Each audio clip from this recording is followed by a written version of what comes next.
श्वास लंबी लो, इतनी लंबी लो कि नाभि तक चली जाए। और जिसको भी जो चीज़ छोड़ना हो उसका संकल्प करो, या जो चीज़ पाना हो उसका संकल्प करो। 11 बार करो। और कोई जिसको भक्ति की है, हे भगवान हमारा अमृत नाम हमारे अंदर दिन रात चलने लगे, इसका संकल्प करो तो नाम भी चलने लगेगा। चलो चालू हो जाओ। बोलो गुरुदेव भगवान की। दाहिनी नाक को बंद करो, बाएं नाक से श्वास गहरी लो, इतनी लंबी लो कि नाभि तक भर जाए।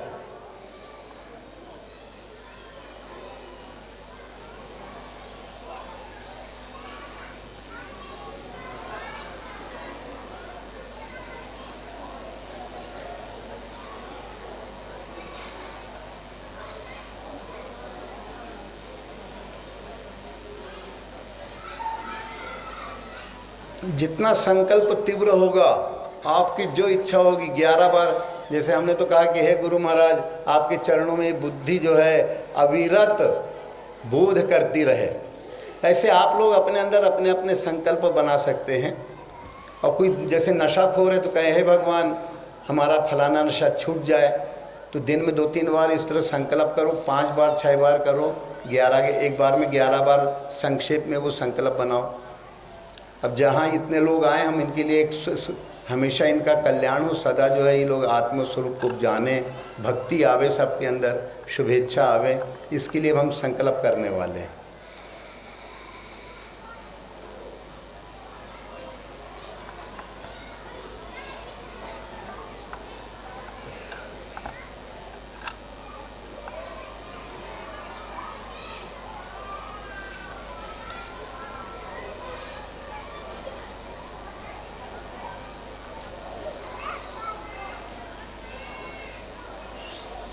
और जब श्वास छोड़ना हो तो दाहिनी नाक से धीरे धीरे छोड़ देना, बाएं से लो इतनी गहराई से, तो आपके सारे संकल्प अगर पुण्य बनता जाएगा तो पूरे होते जाएंगे। एक बहुत सरल ढंग है, नहीं तो कहते हैं हम कुछ सोचते हैं होता ही नहीं, हम नशा छोड़ना चाहते हैं छूटता ही नहीं। तो बहुत सरल ढंग आपको बता रहे हैं कि बाईं नाक से गहरी श्वास लो और मन में संकल्प करो नाभि तक जाए वो श्वास। पहले नाभि तक जाने की प्रक्रिया ऐसे भावना करते जाओ तो नाभि तक जाके पेट वो हो जाएगा। करो तो लौकिक भी तुम्हारी समृद्धि होगी और बाहरी भी समृद्धि होगी, और लोकेतर जो होती है समृद्धि माने ध्यान भजन साधन, वो भी पूरा होने लगेगा। ये तो ही एक क्रिया आप लोगों को बताया सरलता के लिए। और ये निर्वाण पुरुष, ये नाक में केवल अगर निर्वाणी मुद्रा करोगे तो तुम्हारा कल्याण होगा। तो अर्जुन को उन्होंने ये गुप्त मंत्र बताया कि ओम का जाप करो। ओम का जाप करने से और इतना दृढ़ हो जाइए नहीं कि हाँ हमने एक सवेरे किया था, फालतू हो तो ओम का जाप ही करते रहो। अर्जुन बहुत डरा, पहला अध्याय भी डरपोक पने का है, दूसरे अध्याय में भी थोड़ा ऐसे आता है। कहते हैं कि ये ध्यान आपका करने से, भजन करने से हमारे दुनिया के जितने संबंध हैं ये मर रहे हैं। कोई बाहर युद्ध हुआ या नहीं हुआ वो तो आगे की चीज़ है, पर उन्होंने जो कुंजी की दी है वो यही बताती है कुंजी की जो है अब तुम्हारे शत्रु कौन है। आराम से जाओ सब लोग जिनको जाना है।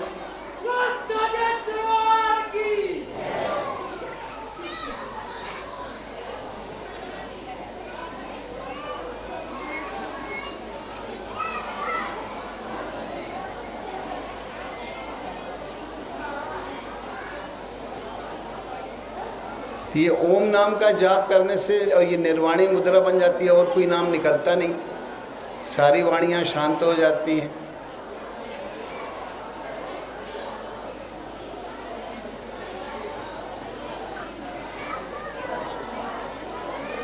ये हल्ला गुल्ला करके ना उठो रे, आराम से उठते जाओ, हल्ला नहीं होना चाहिए।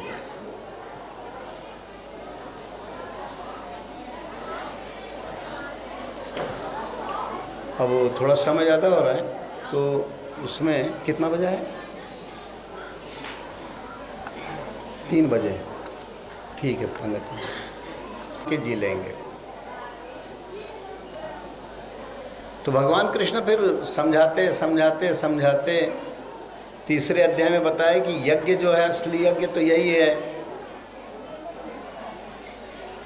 गुरु के द्वारा, सद्गुरु के द्वारा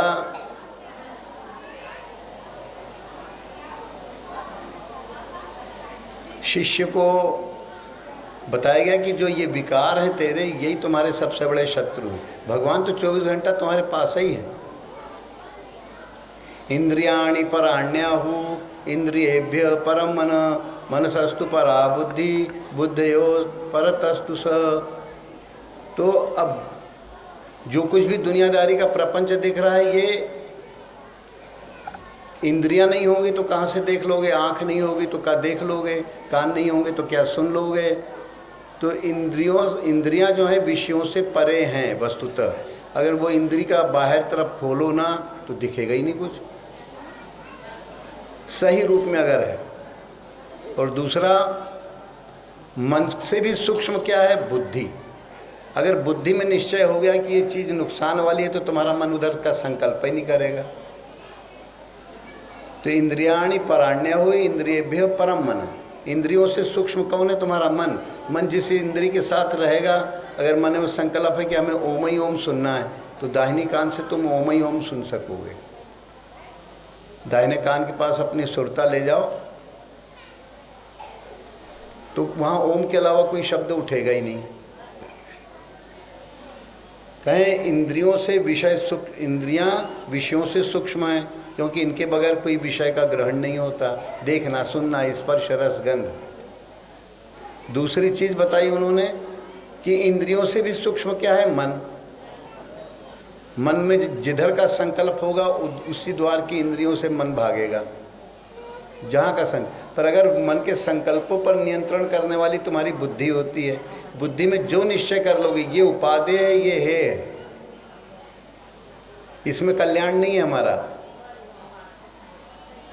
तो ऐसा करने पर क्या होगा, तुम्हारे बुद्धि में वो जो नैसा निश्चय, अगर आत्मा का निश्चय, गुरु सत्ता का निश्चय करोगे तो मन जो है गुरु सत्ता ही के संकल्प करेगा।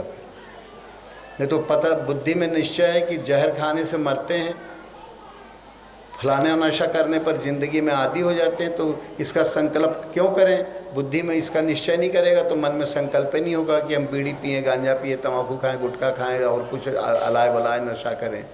बुद्धि में ये हो गया है कि इसमें फ़ायदा है, इसलिए निश्चय, नशे का निश्चय। अब भगवान का निश्चय करो। और बुद्धि से परे जो है कौन है, तुम्हारी आत्मा।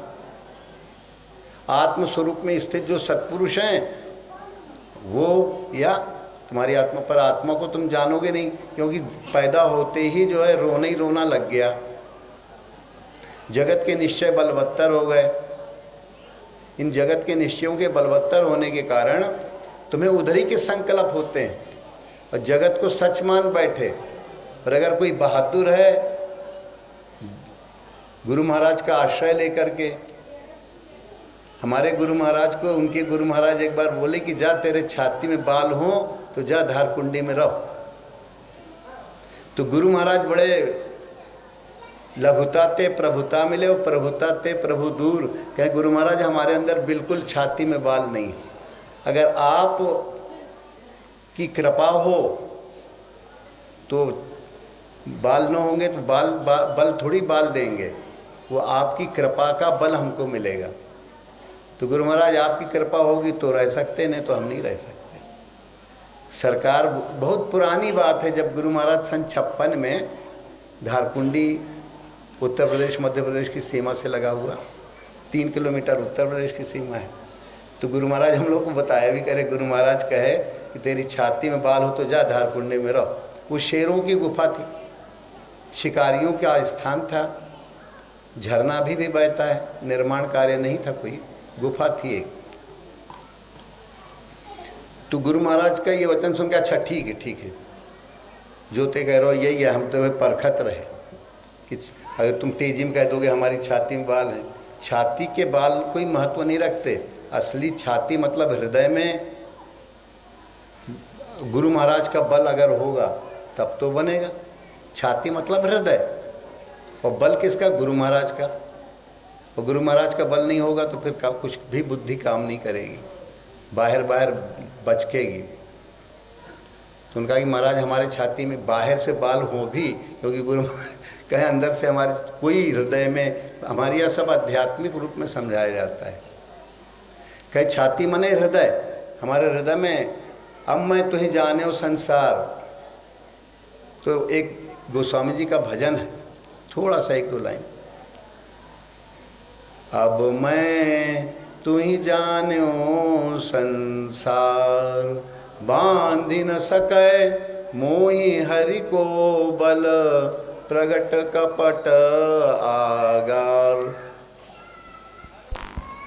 तो तेरे लिए जन्म अनेक मैं, फिरत न पायो पार। मैं तुही अब जान्यो संसार। अब कहने लगे तुम अब हमें नहीं बांध सकते हो। क्यों? क्योंकि हमें वो मिल गई रास्ता। बांध न सकै मोहि, बांधि न सकै मोहि हरि को बल, प्रगट कपट आगार। तेरे लिए जन्म अनेक मैं, फिरत न पायो पार। हे संसार, अब तू हमें नहीं बांध सकता, क्योंकि हमें गुरु भगवान का बल मिल गया है। और जिसको गुरु भगवान का बल मिल गया, जान गया कि अब ये छल छिद्र करने वाला संसार, मोह ममता डालने वाला संसार अब हमें नहीं बांध सकता। स्पष्ट रूप में कहा, मैं तो ही अब जान्यो संसार, और बांध न सका मोहि हरि को बल। यही है छाती में बाल होना। भगवान का बल जो है, गुरु भगवान का बल ध्यान में आते हो, शुभ की इच्छा उठती हो कि हे भगवान हमारा कल्याण हो, गुरु महाराज आप पधार जाओ। तो ये शुभ की इच्छा के लिए अभ्यास योगेन ततो मामिप छाप्तु धनंजय। बार बार जो है इच्छा करो, मुझे अगर पाना है। अभ्यास योग क्या है? भगवान को पाने की इच्छा करना। शुभेच्छा ने तो कहोगे, और शुभेच्छा है क्या ये तो समझो। अभ्यास योगेन माने बार बार मन को प्रयासशील करो। और लोग दो चार बार किए और फिर कहने लगे अब हमारा मन उस तरफ जा ही नहीं रहा। क्यों नहीं जा रहा? अरे इच्छा तो करो मेरे भाई। अभ्यास योगेन ततो माम इच्छाप्तु धनंजय। मुझे पाने की इच्छा कर। गुरु महाराज कहते हैं कि अर्जुन, अगर तुम चाहते हो अभ्यास, तो अभ्यास योग के द्वारा तुम मुझे पाने की इच्छा करोगे। अभ्यास करते करते फिर तुम्हारे अंदर जो है आगे की भूमिका आ जाएगी सुविचारणा। विचार समझ में आने लगा कि ध्यान में गुरु महाराज आने लगे, कहीं शरीर तो यार ये ऐसे ही हमें अल्टप तो समझ में आ रहा है। ये मन जो पहले संकल्प करता था, गुरु महाराज के आने से ही ससुरा भाग गया, दब गया, शांत हो गया। तो इससे विचारणा आएगी कि ये है आत्मा का बोध, ये है गुरु महाराज का बोध, और बोध से भिन्न जो कुछ है ये उपद्रव है। फिर तीसरी भूमिका तनु मानसा आ जाएगी। इन सबका गीता में जहाँ तहाँ स्पष्ट रूप दिखता है।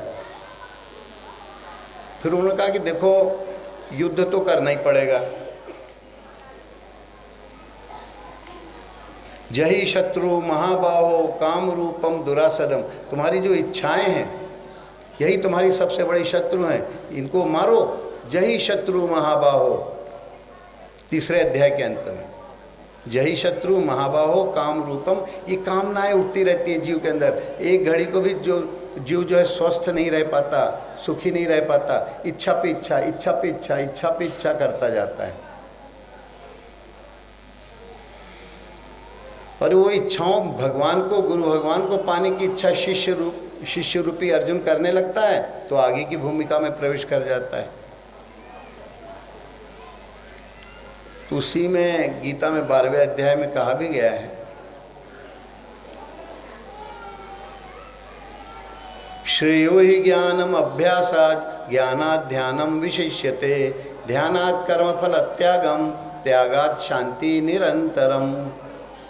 अगर तुम भगवान को पाने की इच्छा करोगे तो तुम्हारे अंदर विवेक ज्ञान आ जाएगा। अब विवेक ज्ञान जब आ जाएगा इच्छा करते करते, तो भगवान का ध्यान भी सहज रूप में लगने लगेगा। ऐसा नहीं, सहज ध्यान हो जाएगा, सहज समाधि हो जाएगी। साधो सहज समाधि भली, आँख न मूंदू कान न रुंदू काया कष्ट न धारू। पहले इच्छा की, फिर उसके अंदर विवेक ज्ञान प्रकट हुआ, और अब तीसरी चीज मन जो है बड़ा कमजोर हो गया, तनु मानसा। क्षेत्र क्षेत्र योरेव मंतरम ज्ञान चक्षुषा, ये दूसरा हो गया विचारणा। तो क्रम से वही विनय पत्रिका उसमें कहें वैराग्य संदीपने में कि श्रेयो ज्ञान अभ्यासात, ज्ञान अभ्यास करते करते जब उसकी अगली पराकाष्ठा क्या है, ज्ञान। और ज्ञान की पराकाष्ठा क्या है, अब तुम्हारे अंदर ज्ञान प्रकट हुआ, विज्ञान नहीं तो विज्ञान माने ध्यान। जब तुम्हारे अंदर ध्यान प्रकट होने लगता है तो फिर साधक कहने लगता है अब मैं तो ही जाने हूँ संसार। हमारे गुरु महाराज कहे आप हृदय में रहेंगे, आप विराजे रहेंगे तो हमें छाती में बल रहेगा, हमारे और कोई बल हमारे पास नहीं है, यही बल है, आप ही का बल है, आपके नाम का बल है, आपके ध्यान का बल है, वही काम देगा गुरु भगवान। और ये हमारा बल कोई काम नहीं देगा, ये तो अहंकार पैदा करेगा। अगर कहेंगे ना हम जा सकते हैं, हम ऐसा कर सकते हैं, कहेंगे नहीं। जो शरीर की क्रियाएं इनके ऊपर अहंकार करोगे, मैंने इतना किया, पहले इतना किया था, और जो है तो ये तो फिर अहंकार हो गया। अहंकार जहाँ करोगे तो बुद्धि तुम्हारी चौपट हो जाएगी। कभी अहंकार भूल के शरीर की क्रियाओं का, मन की क्रियाओं का नहीं होना चाहिए। और पूर्ण को पाने की इच्छा करोगे तो पूर्णता ही मिलेगी, और अपूर्ण की इच्छा करोगे तो अपूर्णता मिलेगी। जड़ वस्तु की इच्छा करोगे, जो हमने क्रिया बताई, अगर जड़ वस्तु की करोगे तो जड़ता ही को प्राप्त होगे, अपूर्णता को प्राप्त होगे। और पूर्ण की इच्छा करो तो तुम्हारे अंदर वो धर्म साधना प्रकट हो जाएगी। धर्म का मतलब धरना, लोग लगाते हैं बाहरी अर्थ। नित्य को धरने का प्रयास करो तो तुम्हारे अंदर धर्म हो गया, और नित्य को धरने के लिए तुमने नाम पकड़ा, उसका अर्थ रूप में तुम्हारे अंदर गुरु भगवान प्रकट हो जाएंगे।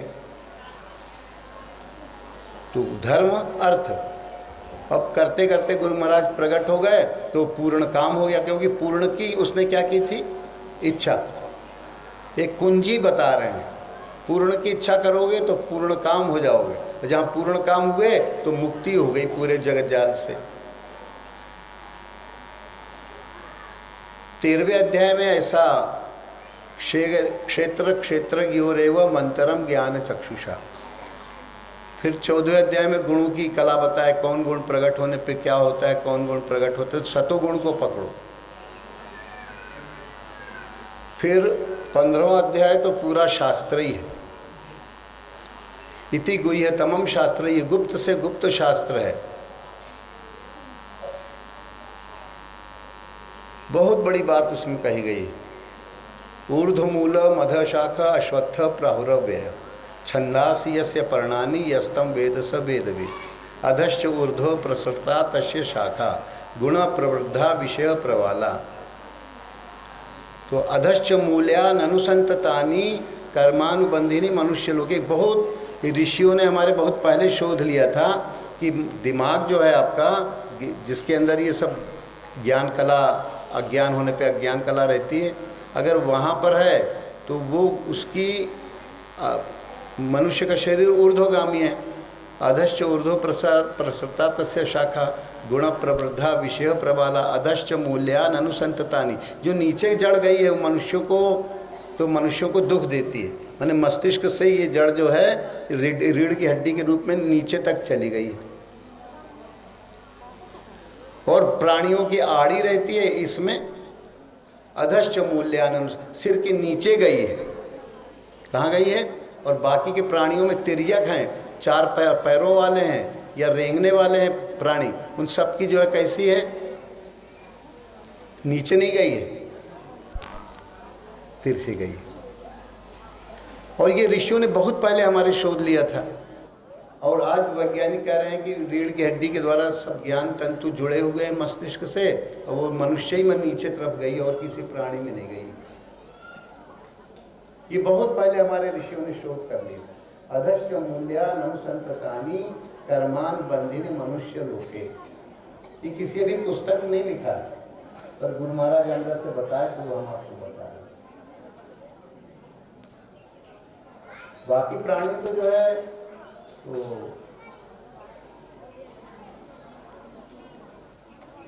तो मनुष्य लोक में जो है उसकी मस्तिष्क से नीचे तरफ रीढ़ की हड्डी की जड़ें गई। अधश्च मूल्या ननु संततानी कर्मानुबंधिनी, कर्म जाल में बांध देती है। कर्मानुबंधिनी, मैंने ये किया तो उसका कर्ता हुआ, अकर्ता बनो। कहे भगवान आप करवा लेते हैं, ये तो शरीर का अहंकार रहेगा तो बड़ा कच्चा खाओगे।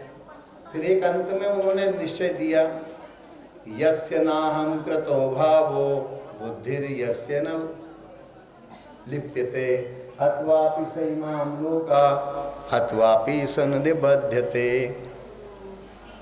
तो जो आपको धर्म अर्थ काम मोक्ष, अगर आपकी बुद्धि यस्य नाहं कृतो भावो, जिसके अंदर अहंकार नहीं है, कहे भगवान ही सब करता है धरता है, भगवान ही करते करवाते हैं, तो उसके अंदर क्या होगा, ध्यान करते करते नाम जपते जपते उसके अंदर एक स्थिति आ जाएगी कि पूरे जगत से उसने अपना संबंध तोड़ लिया, तो ना तो उसने किसी को मारा न किसी के द्वारा वो मारा जाएगा। ये अमृत स्वरूप कब चखने को मिलता है, जिसकी अहंकार नहीं रह गया। पर अगर अहंकार साधना के भी 2 नाम लिए 10-15 मिनट की, अरे हमने खूब नाम जपते रहे, हो गया, अब होगा ही नहीं तुमसे कुछ। भक्ति भाव में अपने को गला देना है, और जो गलाएगा वही कुछ पाएगा, नहीं तो जो है हुड़ुक चुल्लू जैसे घूमेगा, मन भटकाएगा उसको। तो बुद्धि में आत्मा का निश्चय करो, हे गुरु भगवान आप हमारे हृदय में आ जाइए। ये देखिए रथ का आकार है, यहाँ इधर इधर पहिए दिए गए हैं, और ऊपर हनुमान जी माने त्याग रूपी हनुमान है, सभी मान्यताओं का हनन करने वाले, जिन्होंने राम को ऋणी बनाया, सीता जी को ऋणी बनाया, श्री राम को ऋणी बनाया, भी लक्ष्मण को ऋणी बनाया। कहते हैं तो से उऋण हम नहीं। तो सीता जी कहती है कि हम पुत्र तुम्हें क्या दे, तुमसे हम उऋण नहीं हो सकते। राम भी कहते हैं हम तुमसे उऋण नहीं हो सकते, भरत भी कहते हैं हम तुमसे उऋण नहीं हो सकते, और जीव रूपी विभीषण जो है वो भी कहता है कि हनुमान जी आपसे हम उऋण नहीं, आपने हमें भगवान से जोड़ दिया। जब त्याग वृत्ति जागी तब न जुड़ेगा। तो ये कला गीता में 7 भूमिकाओं के बारे में कहीं ना कहीं किसी न किसी रूप में और कई हैं, पर वो कितना बजा 3:17। चलो 5-10 मिनट और लेते हैं, क्योंकि मूल सार इतना है कि यस्य नाम कृतो भावो बुद्धिर यस्य न लिप्यते। और लिपायमान कब होगी, जब मन की चालों में उलझ जाएगी, मन की चालों में उलझेगी ये बुद्धि। और बुद्धि जो है उन्होंने बताया कि बुद्धि से परे वो आत्म तत्व है, उस आत्म तत्व को आचार्य चरणों का चिंतन करके ही पा सकते हो, उनका आचरण पकड़ो। इसलिए महात्मा लोग कहते भैया हमारे पैर मत पकड़ो, चरण मत पकड़ो, आचरण पकड़ो। हम भी अंदर से नाम लेने का प्रयास करते हैं, कर लेते रहते हैं, और तुम करोगे तुम्हें भी लाभ मिलेगा। तो यस्य नाम, इतना भजन करने की योग्यता आने पर क्या होता है, उसे अभिमान नहीं छूता, उसकी बुद्धि कहीं लिपायमान नहीं होती, पूरा जगत उसके लिए खंडहर हो चुका होता है। कोई प्रयास भी करे तो उसको डिगा नहीं सकता अपने आत्मनिश्चय से। जब ये परिपक्व अवस्था है तो ना तो वो किसी को मारता है, न किसी के द्वारा वो मारा जाता है, क्योंकि वो अमृत रूप हो जाता है। आत्मा, आत्मा ही अमृत है, कोई पदार्थ अमृत नहीं है। यस्य नाहं कृतो भावो बुद्धिर यस्य न लिप्यते हत्वापि सैमाम लोका। ये 3 लोक मुख्य रूप से आते हैं।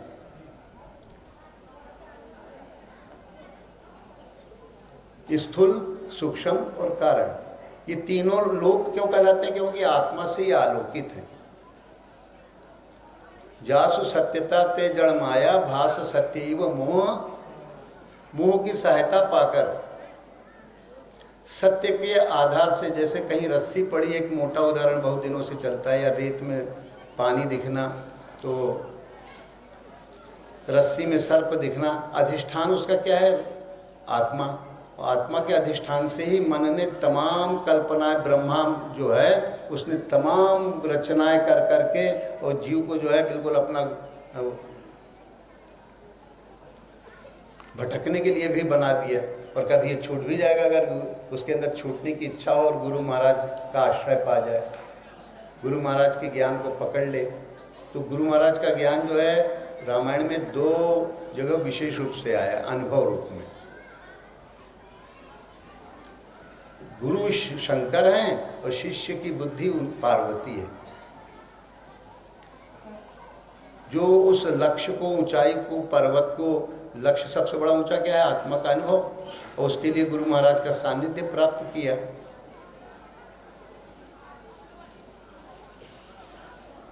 तो शंकर जी पार्वती से कहते हैं निज अनुभव ना, बोली हाँ कि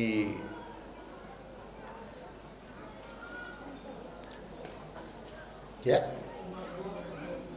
हाँ वही बताने जा रहा। उमा कहा हूँ मैं अनुभव अपना, सत हरि भजन जगत सब सपना।